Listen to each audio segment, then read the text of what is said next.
Hello. One way of looking at this might be that 42 years I have been putting up my bank of experience. That is my studies and my training.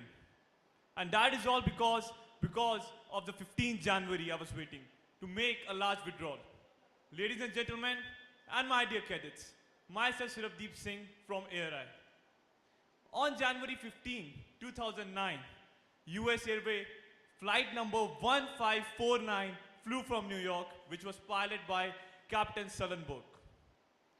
This flight was carrying 155 passengers from New York to Douglas. Suddenly, when the flight took off, a flock of geese entered into the main engine, making the engine failure. Now, it was all up to Captain Sullenberg to decide what to do. At such a situation, any person will get nervous, but that guy remained calm. Now, that calmness comes just because of the training and the education which we get. Why this story is important to us? This story is relevant to each and every person sitting out here who's going to be a future merchant navy officer. We are going to take really important decisions in our life, each and every second on board. That decision not only helps us to live, but also the other people on board. That person, Captain Sullenberg, decided that he will not be able to get that plane back to the airport. So he made a crash landing onto the Hudson River. That was the hero. He was a hero. That time, he doesn't thought of anything else. That was the gut feeling.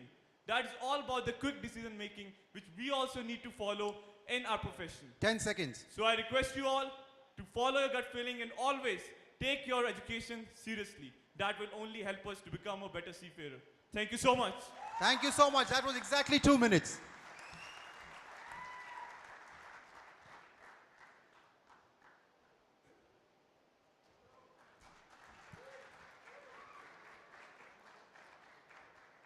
Good evening, Naughtica. Good evening. Myself, I am Manu John, BSc final year student from Coimbatore Marine College. Today it's a day of great honor and personal pleasure for me to be here on this stage in front of this fabulous round of judges and this crew. Out this background, you have my support all around. Machines have been the lead for our industrial revolution in our world. Our shipping industry, we are taking into consideration the technology have made the industry into a range of very valuable change. If we are taking the modules of technologies and devices which have been used for the Titanic to the harmony of the seas, we can say that the basement which has been given from the generation gap has told that the marine industry is always ready for the dignity to rise up always. And one more thing which we can say is that our marine industry, the mankind, when they have started to stop laying out the plywoods or the wooden blocks to change them to the riveting and welding up of the steel plates, we the marine industry have showed us our dignity that we are also under the development of culture and everything.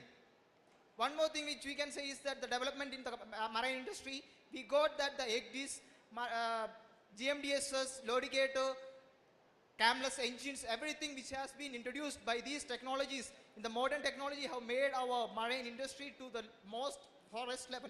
But the same time, as a coin has two sides, we can say that these modern technologies are also having a boon as well as a bane. That's why we mariners, we are using our cultural, traditional culture which has been taught by our ancestors. In the same time as we are using the egg dish, on the same ship we are using the chart which we are used from the ancient times also. 10 seconds. Till today we are having that, and from my side, my view is that we, as the future mariners, we have to say that we will keep the traditional culture as well as the modern Time up. technology. Thank you so much. Well said. Thank you. Thank you.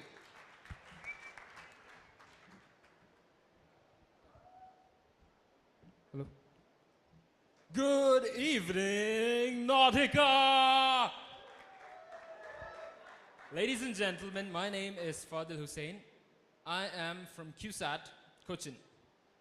I'm about to put this whole program into another perspective. When you see me, You must be thinking, "Ah, what's the skinny dude doing over here?" Well, let me put it to you in another way. The suit that I'm wearing, the jean that I'm wearing, and the shoe that you see right here, this in entirety represents Earth. I am the entire human race. The clothing is water that you see.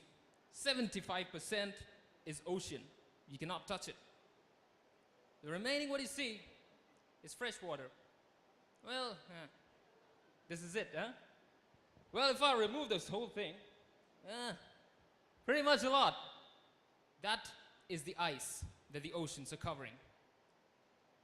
Of all the water that you have around you, what was that song? There was a poem, right? There's water everywhere, but not a drop to drink. Water, water everywhere, not a drop to drink.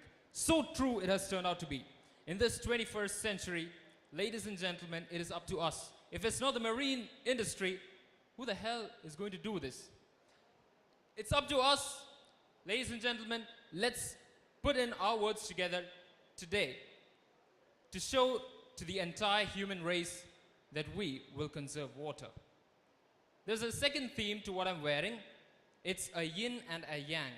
The color contrast represents evil, and the other one, the white part of it, represents peace.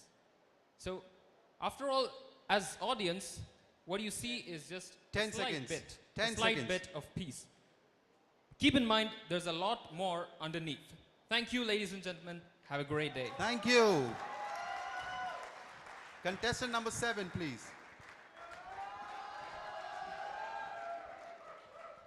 Hello. As Winston Churchill once said, an optimist sees opportunities in every difficulty, and a pessimist sees difficulties in every opportunity. Good evening, gentlemen.